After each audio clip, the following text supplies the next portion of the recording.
El archivo de esta noche está sellado bajo el nombre de La pasajera de la espina del diablo. Es un caso complejo, una historia que exige paciencia para ser contada en su totalidad. Antes de abrir este dossier, quiero darles la bienvenida a este archivo. Estos relatos completos llevan muchas horas de investigación y narración para traerlos desde la oscuridad. Si ustedes valoran este trabajo y si desean garantizar que continuemos desenterrando los casos más perturbadores, suscríbanse ahora y activen todas las notificaciones. Es la única forma de garantizar que la próxima vez que abramos un archivo, ustedes estén presentes. Pausa prolongada. Bien, el caso de la pasajera de la espina del diablo comienza, como tantas tragedias, con una promesa de esperanza. Era la noche del 12 de noviembre de 1998. Procedo a abrir el archivo 7B, sección de sucesos inexplicables, perteneciente a la Policía de Carreteras de la región Andina Norte. La fecha sellada en la portada es, de hecho, 12 de noviembre de 1998. El nombre del sujeto principal es Javier Rojas, 52 años, profesión transportista de larga distancia. El caso fue oficialmente cerrado bajo el diagnóstico de estrés postraumático agudo. Sin embargo, los detalles contenidos en estas páginas amarillentas sugieren una narrativa que trasciende cualquier explicación clínica, sumergiéndose en un folclore sombrío que los mapas de carreteras no se atreven a registrar. Javier Rojas no era un hombre impresionable. Su rostro, curtido por el sol del desierto y por las heladas de la cordillera, era un mapa de las miles de rutas que había conquistado. Llevaba 30 años al volante de gigantes de acero y su camión, un Kenworth T800, no era solo su herramienta de trabajo, era su hogar, su fortaleza, el único santuario en un mundo de asfalto y soledad. Conocía cada curva, cada bache y cada leyenda que se susurraba en las paradas de descanso, tratando todas con el mismo escepticismo endurecido por el tiempo. Aquella noche de noviembre, su ruta lo llevaba a través de uno de los tramos más temidos de la Panamericana, un paso montañoso conocido por los lugareños como la Espina del Diablo. Era un espinazo de roca y asfalto que se retorcía a más de 4.000 metros de altura, un lugar donde el viento aullaba con voces humanas y las cruces al borde de la carretera eran más numerosas que los hitos kilométricos. Un cementerio a cielo abierto, donde cada curva parecía guardar la memoria silenciosa de una tragedia. Javier, como siempre, confiaba más en sus instintos y en la potencia de su motor que en las historias de fantasmas. Para él, el único peligro real en la espina del diablo era un fallo en los frenos o el hielo negro que se formaba en las sombras de la montaña, incluso en primavera. La superstición, pensaba con una sonrisa torcida, era el equipaje de los novatos, un peso muerto que solo retrasaba el viaje y envenenaba la mente durante las largas horas de oscuridad. El cielo, que había estado limpio y lleno de estrellas sobre el desierto, comenzó a cerrarse con una rapidez antinatural. Nubes densas y oscuras, cargadas de una electricidad palpable, se aglomeraron sobre las cumbres. En cuestión de minutos, una tormenta feroz se abatió sobre él. No era una lluvia común. Era un diluvio helado que golpeaba el parabrisas con la furia de 1.000.000 de dedos huesudos, cada gota pareciendo querer romper el cristal e invadir la seguridad de la cabina. Los limpiaparabrisas luchaban por mantener un mínimo de visibilidad. Sus movimientos rítmicos eran como un metrónomo marcando el pulso de la tensión creciente. Javier redujo la velocidad, con los nudillos blancos agarrados al volante. El rugido del motor era un consuelo precario contra el estruendo de los truenos que parecían romper la propia estructura de las montañas, haciendo vibrar el chasis del camión con cada destello que rasgaba el cielo nocturno. Fue entonces cuando la vio. A la luz intermitente de un relámpago, una figura se materializó al borde de la carretera. Era una mujer de pie, inmóvil bajo el aguacero. Llevaba un vestido blanco, sencillo y completamente empapado, que se adhería a su esbelta silueta. Su cabello oscuro y largo, pesado por el agua, le cubría el rostro, ocultando completamente sus facciones y transformándola en una mancha pálida y anónima contra la oscuridad violenta de la tormenta. La primera reacción de Javier fue la incredulidad, seguida de una punzada de alarma. ¿Quién en su sano juicio estaría en medio de la nada, en la espina del diablo en plena tormenta? Su código de la carretera era claro: nunca dejar a nadie desamparado, especialmente en condiciones tan peligrosas. Pero algo en la quietud de aquella figura, en su negativa a protegerse de la furia de los elementos, le erizó la piel del cuello. Era una calma que no pertenecía a aquel lugar, a aquella noche. Los primeros kilómetros con su nueva acompañante transcurrieron en una quietud casi insoportable. Javier intentó encender la radio, buscando la distracción familiar de una canción o la voz de un locutor. El aparato emitió una ráfaga de estática y, a continuación, en lugar de una emisora conocida, sintonizó una melodía antigua, un vals melancólico tocado en un piano desafinado. La música parecía llenar la cabina con una tristeza palpable, una nostalgia de un tiempo que no pertenecía a aquel lugar.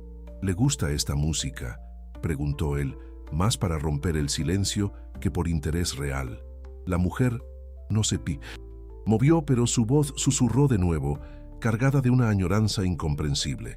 «Me recuerda a un baile hace mucho tiempo». Javier apagó la radio. El silencio, por más pesado que fuera, era preferible a aquella música fúnebre que parecía haber sido desenterrada de una tumba. Entonces notó el olor. Al principio era sutil, un aroma a tierra húmeda, como el de un sótano que no ve la luz del sol desde hace años. Pero, lentamente, fue transformándose, volviéndose más dulce y empalagoso, como el perfume de flores que han comenzado a marchitarse. Lirios, pensó con un escalofrío. Era el olor inconfundible de los lirios en un velorio, un perfume que él asociaba a la pérdida y al luto. Miró de reojo a su pasajera. Ella finalmente había apartado un mechón de cabello mojado del rostro, revelando un perfil de una palidez extrema, casi translúcida. Sus ojos estaban fijos en la carretera que se perdía en la oscuridad, y en ellos había un vacío aterrador, como si estuviera viendo algo que él no podía percibir, un paisaje invisible superpuesto a la realidad de la montaña. El camión, su fiel y confiable máquina, comenzó a comportarse de forma errática. Las luces del tablero parpadearon sin motivo aparente, danzando como luciérnagas enfermizas. El indicador de temperatura del motor, que debería estar alto debido al esfuerzo en la subida, bajó bruscamente, como si la máquina se estuviera congelando por dentro. Javier golpeó el tablero con el puño, una reacción instintiva de un hombre acostumbrado a arreglar problemas con sus propias manos, mas los fallos persistieron. «Parece que esta tormenta está afectando a todo», dijo él en voz alta, más para convencerse a sí mismo que para informar a su pasajera silenciosa. La mujer giró la cabeza lentamente en su dirección por primera vez. Su rostro era joven, de una belleza trágica, pero sus ojos parecían contener una edad inmemorial, una tristeza antigua. «No es la tormenta», susurró ella, «es la carretera. La carretera siempre cobra su peaje». Un escalofrío recorrió la espina dorsal de Javier, y esta vez no tenía ninguna relación con el frío de la cabina. La forma en que dijo aquello, con una certeza absoluta y desprovista de emoción, le heló la sangre. En ese instante, decidió que la dejaría en el primer poblado o gasolinera que encontraran, por más lejos que estuviera. Su instinto de supervivencia gritaba más alto que su código de buen samaritano. Miró el GPS, buscando la seguridad de la tecnología. La pantalla, que momentos antes mostraba el trazado sinuoso de la espina del diablo, ahora exhibía una línea recta que se adentraba en una vasta extensión de nada. El punto que representaba su vehículo parpadeaba sobre un vacío digital. Era como si se hubieran salido del mapa, como si estuvieran conduciendo a través de un lugar que oficialmente no existía. La sensación de irrealidad se intensificó. El sonido de la lluvia contra el metal se volvió rítmico, casi como un susurro deliberado, formando palabras que él no podía entender, pero que sentía en sus huesos. En el espejo retrovisor, por una fracción de segundo, no vio el reflejo de la mujer sentada a su lado, sino el de un asiento vacío y empapado. Parpadeó, el corazón disparado, y ella estaba allí de nuevo, inmóvil como una estatua. «¿Ya hizo este viaje antes?», preguntó él, su voz temblorosa a pesar de sus esfuerzos por controlarla. Ella asintió lentamente, un movimiento casi imperceptible. Solo una vez. No la terminé. La respuesta, críptica y ominosa, quedó flotando en el aire denso de la cabina. Cada palabra que ella pronunciaba era una pieza más en un rompecabezas que Javier tenía un miedo creciente de resolver. Empezó a notar detalles imposibles, pequeñas violaciones de las leyes de la física que su mente escéptica luchaba por procesar. El agua que goteaba de su vestido no formaba un charco en el suelo. Simplemente desaparecía al tocar la alfombrilla de goma, como si estuviera siendo absorbida por la propia oscuridad. Sus manos, que reposaban en su regazo, no tenían la textura de la piel humana. Parecían esculpidas en cera fría. Entonces, la percepción más terrible lo golpeó con la fuerza de un puñetazo. Ella no estaba respirando. Javier se dio cuenta de esto con una sacudida de pánico puro. No había vaho en el aire frío delante de su boca. No había el menor movimiento de su pecho subiendo y bajando. Era una imagen perfecta de vida, pero desprovista de su mecanismo más fundamental, el miedo, un sentimiento que él creía haber dominado hacía mucho tiempo. Se apoderó de él por completo.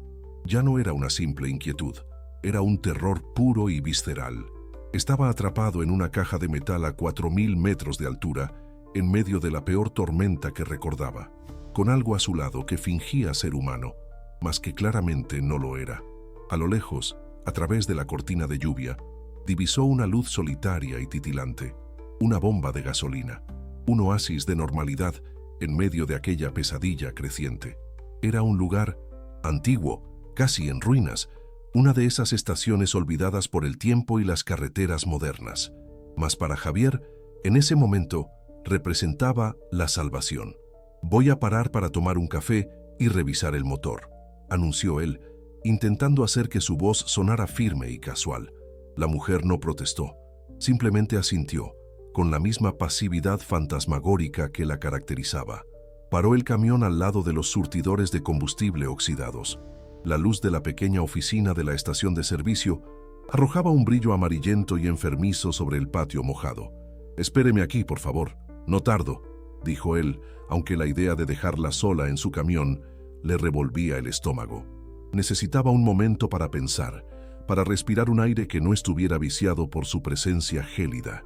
Abrió la puerta y saltó a la lluvia, corriendo hacia la tienda como si huyera de un incendio.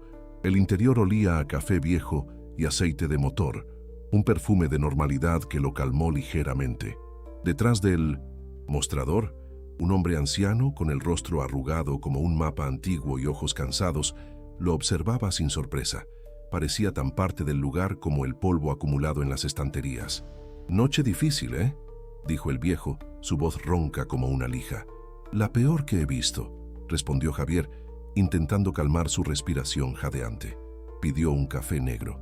Mientras el anciano se lo servía, él miró a través de la ventana sucia en dirección a su camión. La silueta de la mujer era apenas visible en el asiento del pasajero, una mancha pálida en la oscuridad. El viejo siguió su mirada. Su expresión cambió sutilmente, volviéndose más atenta. «¿Viaja acompañado esta noche?». Javier dudó por un instante, la mentira muriendo en su garganta. «Sí, le di un aventón a una muchacha en la carretera. Pobrecita, estaba empapada». El anciano posó la taza de café en el mostrador con un golpe seco. Su expresión se volvió grave, casi fúnebre. «¿Una muchacha joven, vestida de blanco?», preguntó él. Viejo, bajando la voz a un susurro conspirativo. El corazón de Javier dio un salto doloroso. Él asintió, incapaz de hablar, el miedo cerrando su garganta. El viejo se santiguó lentamente, sus ojos fijos en el camión. «Hijo, no le has dado un aventón a nadie esta noche», dijo el viejo, su voz ahora poco más que un murmullo. «Mira bien». Javier se giró de nuevo hacia la ventana, los ojos desorbitados.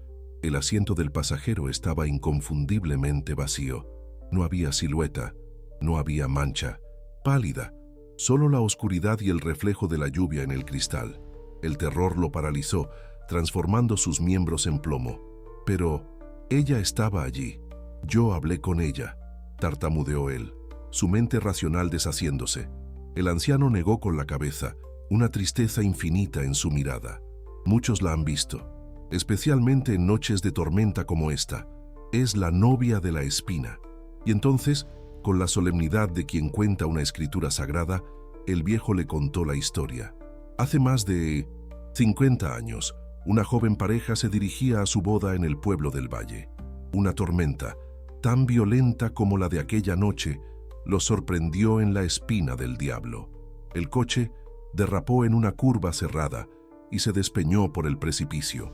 Él murió en el acto. Ella, vestida con su sencillo vestido de novia blanco, sobrevivió al impacto inicial, pero murió de frío y de dolor en la oscuridad, esperando un rescate que nunca llegó a tiempo. Desde entonces, concluyó el anciano, su voz resonando, con el peso de la leyenda, su espíritu vaga por esta carretera, buscando a alguien que la lleve a su boda. Se sube a los coches y camiones de los viajeros solitarios. Dicen que busca un novio para reemplazar al que perdió y que intenta llevarlos con ella al fondo del barranco. El café temblaba en la mano de Javier, el líquido caliente pareciendo hielo. Cada palabra del viejo era un clavo en el ataúd de su cordura. La música de piano, el olor de flores marchitas, la frialdad, las respuestas crípticas de la mujer, todo encajaba en un mosaico de horror puro e innegable. ¿Qué hago?, preguntó Javier, su voz quebrada. El anciano lo miró con una compasión cansada. Rece, hijo, rece todo lo que sepa, y no importa lo que vea o oiga, no se desvíe de la carretera. No deje que ella lo lleve a la curva del velo. Señaló un punto en un mapa desvaído en la pared.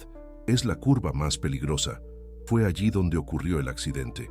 Es allí donde ella es más fuerte.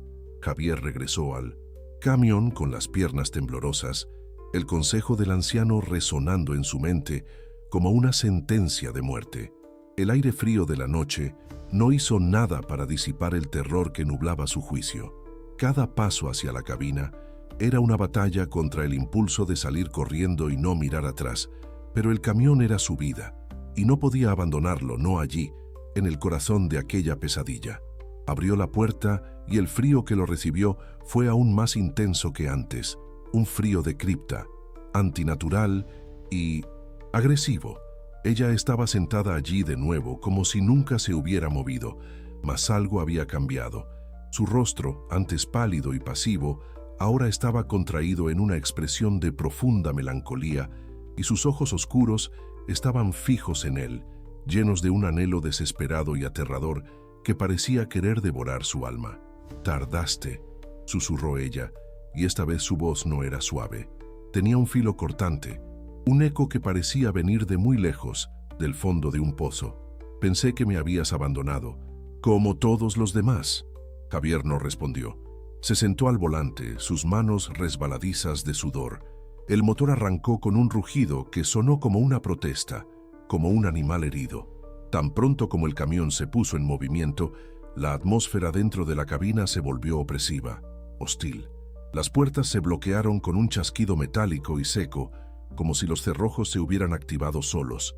Intentó bajar la ventanilla, buscando el aire cortante de la tormenta como un alivio, pero el interruptor no respondió. Estaba sellado dentro de su propia fortaleza, ahora convertida en una tumba rodante. La manifestación se intensificó. Ya no era sutil. El olor a flores marchitas se volvió abrumador, nauseabundo, llenando sus pulmones con cada respiración forzada. Pequeños charcos de agua helada comenzaron a formarse en el suelo, a pesar de que ella permanecía completamente seca. En el parabrisas, empañado por el contraste de temperaturas, comenzaron a dibujarse huellas de manos finas y pálidas, apareciendo y desapareciendo desde el exterior, como si decenas de espectros intentaran entrar. «¿Por qué tienes miedo?», preguntó la entidad, su voz ahora resonando directamente en la mente de Javier. Ella no movió los labios, pero él la oyó con una claridad asombrosa. «Yo solo quiero llegar a mi destino. Solo quiero que alguien me acompañe. La soledad es muy fría aquí abajo, en la oscuridad». Imágenes vívidas y horribles asaltaron su mente sin aviso. Vio un coche destrozado en el fondo de un barranco. los faros rotos como ojos muertos mirando a un cielo indiferente. Vio el rostro de un joven, ensangrentado e inmóvil, con los ojos abiertos en sorpresa eterna. Sintió el dolor agudo de huesos rotos y el frío penetrante de la lluvia en la piel, la desesperación de gritar en una oscuridad que no respondía. Estaba experimentando los últimos momentos de ella. «Déjame en paz», gritó Javier, aferrándose al volante como si fuera su única ancla a la realidad. «Tú no eres real». Una risa suave y triste llenó la cabina, una risa que sonaba como el crujir de ramas secas. «Yo soy más real que la carretera que pisas. Yo soy el dolor que este lugar nunca olvida. Yo soy la memoria de la piedra y el viento». El control del camión comenzó a fallar. El volante se movía solo, tirando con una fuerza increíble hacia la izquierda, en dirección al borde del precipicio. Javier luchaba con todas sus fuerzas para mantener el vehículo en la carretera, sus músculos tensos hasta el punto de la agonía. Era como luchar contra un fantasma hecho de acero y torque, una batalla que sentía que estaba perdiendo a cada metro. El acelerador fue presionado contra el suelo por una fuerza invisible, impulsando al gigante de metal a una velocidad suicida en la carretera sinuosa y resbaladiza. Las luces delanteras parpadearon y se apagaron, sumergiéndolos en una oscuridad casi total, rota solo por los relámpagos que revelaban el abismo a pocos centímetros de sus ruedas. La apariencia de la mujer a su lado se transformó por completo. El sencillo vestido blanco ahora parecía una mortaja, rasgado y manchado de tierra y de algo más oscuro. Su rostro ya no era el de una joven bella y trágica, sino una máscara de desesperación y decadencia. Sus ojos eran dos pozos de oscuridad que prometían una eternidad de frío y silencio. «Estamos casi llegando», susurró ella en su mente, la voz ahora teñida de una alegría macabra. «Es una curva hermosa. Desde allí puedes ver todo el valle. Es allí, donde nos estarán esperando». Javier vio entonces, superpuesta a la carretera real, una imagen fantasmagórica, la misma curva, pero como era hacía 50 años. Vio el coche antiguo perdiendo el control, las luces girando en la oscuridad antes de desaparecer en el vacío.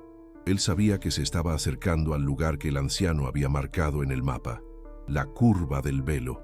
La entidad a su lado se inclinó hacia él y sintió un toque helado en su hombro, un contacto que quemó su piel como hielo, seco, y le robó el aliento. Su fuerza estaba disminuyendo. La voluntad de la novia era casi irresistible, una marea de tristeza y venganza que lo arrastraba hacia el fondo. El camión avanzó hacia la curva. Javier vio el pequeño guardarraíl oxidado, la única y frágil barrera entre él y la caída mortal. El volante giró violentamente en sus manos, intentando romper la barrera y repetir la tragedia. La victoria del espíritu parecía inminente, sellada por el destino y el dolor. En un último acto de desesperación, su mano libre buscó a tientas en la guantera. Recordó un pequeño crucifijo de madera que su madre le había dado años atrás, un objeto que guardaba más por costumbre que por fe. Sus dedos lo encontraron. Lo agarró con fuerza, la madera áspera clavándose en su palma. «En nombre de Dios, te ordeno que me dejes», gritó él, su voz rasgada por el pánico y por una fe redescubierta en la hora más oscura. Alzó el crucifijo, interponiéndolo entre él y la aparición. Un grito agudo y, de su mano, llenó la cabina. No era un sonido de este mundo, era el lamento del viento, el crujir del hielo y el grito de un alma perdida, todo en uno. La figura retrocedió como si hubiera sido golpeada, su forma parpadeando y distorsionándose como una mala señal de televisión. La presión sobre el volante y el acelerador cesó instantáneamente. Con el control de vuelta en sus manos, Javier pisó el freno con toda la fuerza que le quedaba y tiró del freno de emergencia. Las ruedas del camión se bloquearon. El vehículo derrapó girando sobre el asfalto mojado en una danza macabra con la muerte. Por un segundo eterno, la cabina quedó suspendida sobre el abismo, la mitad delantera del camión colgando en el vacío. El sonido del metal crujiendo y de la lluvia golpeando el cristal era todo lo que se oía. El grito había cesado. Javier, jadeante, se atrevió a mirar a un lado. El asiento del pasajero estaba vacío. Solo un charco de agua helada y el olor persistente a lirios y tierra de tumba Permanecían como prueba de que el horror había sido real. Estaba vivo pero atrapado. El camión se balanceaba peligrosamente con cada ráfaga de viento, amenazando con ceder y completar el viaje que la novia había planeado para él. La tormenta continuaba azotando la montaña, y la curva del velo aún no había terminado de cobrar su peaje. El enfrentamiento había terminado, mas la supervivencia estaba lejos de estar garantizada. Suspendido entre la vida y la muerte, con las ruedas delanteras de su Kenworth girando sobre la nada, Javier Rojas sintió un silencio repentino y absoluto. La tormenta aún rugía en el exterior, el viento aún azotaba la cabina, pero el terror interior, la presencia abrumadora que lo había empujado al borde del abismo, se había disipado.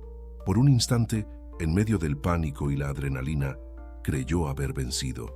La cabina estaba vacía, el olor a lirios comenzaba a disiparse y el volante estaba inerte en sus manos. Pero la batalla por su alma estaba lejos de terminar. Solo había cambiado de táctica. Cuando Javier, con el corazón martilleando contra sus costillas, intentó meter la marcha atrás con una delicadeza quirúrgica, una fuerza invisible sacudió la cabina violentamente.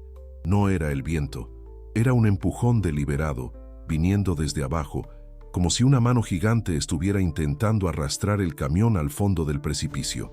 El metal gimió en protesta, un sonido agudo y agonizante que prometía ceder en cualquier momento. El frío regresó con una venganza glacial.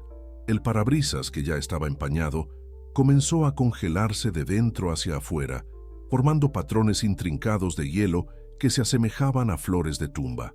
A través de las pocas rendijas claras, la vio. Ella ya no estaba en la cabina, estaba en el exterior, flotando en el aire sobre el abismo, su vestido blanco ondeando en la tormenta como una bandera de rendición y muerte.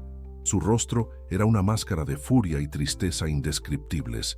Su voz ya no era un susurro en su mente, era un grito que se fundía con el aullido del viento, un lamento que parecía emanar de las propias rocas de la montaña. «No vas a dejarme, no de nuevo. Prometiste llevarme». Javier nunca había prometido nada, pero la lógica no tenía lugar en aquella curva maldita. La acusación de ella era la de una novia abandonada en el altar, y su furia tenía la fuerza de un corazón roto por toda la eternidad. Agarró el crucifijo de madera con tanta fuerza que los bordes cortaron su piel. Las oraciones que su madre le había enseñado en la infancia vinieron a su mente, fragmentadas y desesperadas.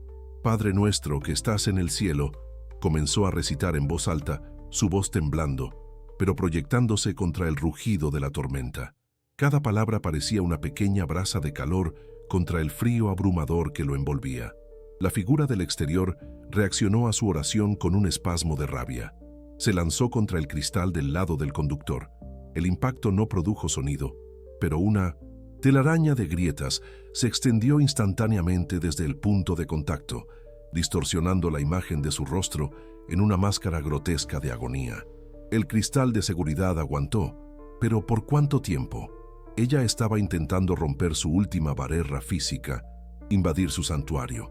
«Santificado sea tu nombre», continuó Javier, cerrando los ojos, concentrándose en las palabras, usándolas como un escudo.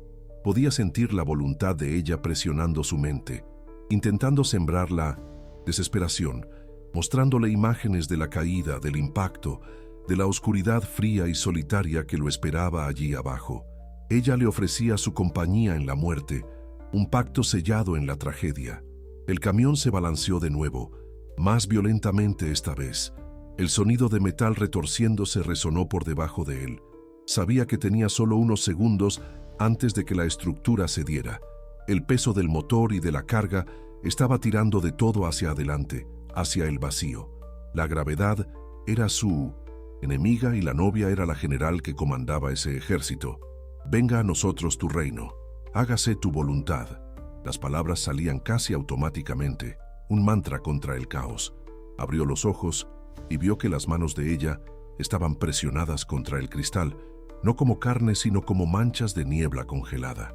Donde sus dedos tocaban, el hielo se volvía más espeso, más opaco, robándole la visión del mundo exterior. Ella lo estaba aprisionando en la oscuridad. Se dio cuenta entonces de la verdadera naturaleza del ataque. Ella no estaba solo intentando matarlo, estaba intentando quebrar su espíritu. Quería que él desistiera, que aceptara su destino, que soltara el volante y se entregara a la caída como una liberación. Era una batalla de resistencia, una guerra psicológica librada en la frontera entre dos mundos. Recordando las palabras del viejo, ella busca un novio para reemplazar al que perdió. Una claridad terrible y lúcida atravesó el pánico de Javier. Él no era solo una víctima aleatoria. Para ella, él era una promesa, una esperanza de acabar con su soledad. Y era esa esperanza desesperada la que alimentaba su fuerza. Con una resolución que él no sabía que poseía, Javier cambió su enfoque. El miedo todavía estaba allí, un nudo helado en su estómago, pero ahora estaba mezclado con una extraña compasión. Miró la forma distorsionada a través del cristal agrietado y habló, no con rabia o desafío, sino con una firmeza triste y definitiva. «Tu novio se ha ido», dijo. Él, su voz sorprendentemente firme. «Ese accidente ocurrió hace mucho tiempo. Tu carretera terminó esa noche. Esta es la mía». No era una oración, ni un exorcismo formal. Eran las simples y crueles palabras de la verdad. Una verdad que el espíritu se negaba a aceptar desde hacía 50 años. Por un momento, todo se detuvo. El viento pareció contener la respiración. La figura del exterior de la ventana retrocedió, su expresión de furia deshaciéndose en algo que se asemejaba a una confusión dolorosa. Un destello de conciencia, de memoria real, pareció atravesar el velo de su dolor eterno. Pero fue solo un momento. La negación era una fuerza más poderosa. Un grito final, este no de rabia, sino de pura y absoluta desolación, rasgó el aire. Fue el sonido de un alma rompiéndose por segunda vez. La cabina entera tembló con la fuerza de aquella explosión sónica de dolor. El parabrisas finalmente cedió, haciéndose añicos en miles de pedazos que fueron arrancados por la tormenta. La presión sobre el camión desapareció instantáneamente. La presencia que lo atormentaba se fue, no derrotada, sino quizás habiendo seguido adelante finalmente, o simplemente disuelta en su propio dolor. Aprovechando ese segundo de tregua, Javier no dudó. Con un movimiento rápido y desesperado, metió la marcha atrás y pisó a fondo el acelerador. El motor rugió como un animal liberado, las ruedas traseras luchando por la tracción en el asfalto mojado. El camión chirrió, el chasis gritando bajo la tensión mientras la mitad delantera era arrastrada hacia atrás, lejos del precipicio. Centímetro a centímetro, la máquina de 40 toneladas retrocedió del borde de la muerte hasta que todas sus ruedas estuvieron firmemente plantadas en suelo seguro. Javier detuvo el camión en medio de la carretera, el motor funcionando al ralentí, el sonido casi ensordecedor en el silencio que siguió. Se quedó allí, temblando incontrolablemente, el crucifijo aún clavado en su mano, el viento helado de la tormenta invadiendo la cabina a través del marco vacío del parabrisas. Estaba vivo. La batalla en la curva del velo había terminado. Pero las cicatrices de aquella noche, él sabía, lo acompañarían por todas las carreteras que aún le quedaban por recorrer. El informe oficial de la Policía de Carreteras, archivado bajo el número 7B, es sucinto y clínico. Afirma que Javier Rojas fue encontrado al amanecer del 13 de noviembre de 1998 por otro camionero. Estaba en estado de shock, sentado al volante de su Kenworth T800, con el motor aún en marcha y la cabina peligrosamente suspendida sobre el precipicio de la curva del velo. El parabrisas estaba hecho añicos, un hecho atribuido al impacto de una rama o a una súbita variación de presión durante la tormenta. El testimonio de Javier transcrito en el anexo fue en gran parte desestimado por los investigadores. Habló de una mujer de blanco, de un frío sobrenatural y de una fuerza que intentó arrastrar su vehículo al abismo. Los psicólogos que lo evaluaron diagnosticaron un episodio de psicosis reactiva breve, inducida por el agotamiento, la soledad de la ruta y las condiciones climáticas extremas. La historia de la novia de la espina, concluyeron, era un delirio extraído del folclore local, una alucinación para dar sentido a un miedo irracional. Javier Rojas nunca más condujo un camión. Vendió su Kenworth tan pronto como fue reparado y se jubiló prematuramente, mudándose a una pequeña ciudad costera, lo más lejos posible de las montañas y de sus carreteras traicioneras. Aquellos que lo conocieron en los años siguientes lo describieron como un hombre atormentado, que se estremecía con el olor de los lirios y que, durante las noches de tormenta, se encerraba en casa, negándose a mirar por la ventana. En los meses que siguieron al incidente, los relatos sobre apariciones en la Espina del Diablo aumentaron. Otros conductores juraron haber visto a una mujer de blanco al borde de la carretera durante las lluvias, pero, advertidos por la historia de Javier que se extendió como un incendio entre los transportistas, ninguno de ellos se atrevió a parar. La leyenda, antes un susurro para asustar a los novatos, adquirió un peso de verdad terrible y documentada. El viejo gasolinero, interrogado brevemente por la policía, simplemente afirmó que Javier parecía asustado por la tormenta. Nunca mencionó la historia de la novia a los oficiales, sabiendo que ciertas verdades no pertenecen a los informes escritos, sino a la memoria sombría de la propia carretera. Para él, y para los pocos que vivían en las sombras de la montaña, el caso de Javier no era una anomalía, sino una confirmación. El crucifijo de madera que Javier sostenía con tanta fuerza que dejó marcas permanentes en su palma, nunca fue encontrado en la cabina. En el informe consta como un objeto personal perdido durante el evento traumático. Javier, sin embargo, siempre insistió en que no lo perdió. Él creía que el objeto había cumplido su propósito y simplemente había desaparecido como si nunca hubiera existido. El archivo 7B fue oficialmente cerrado en enero de 1999.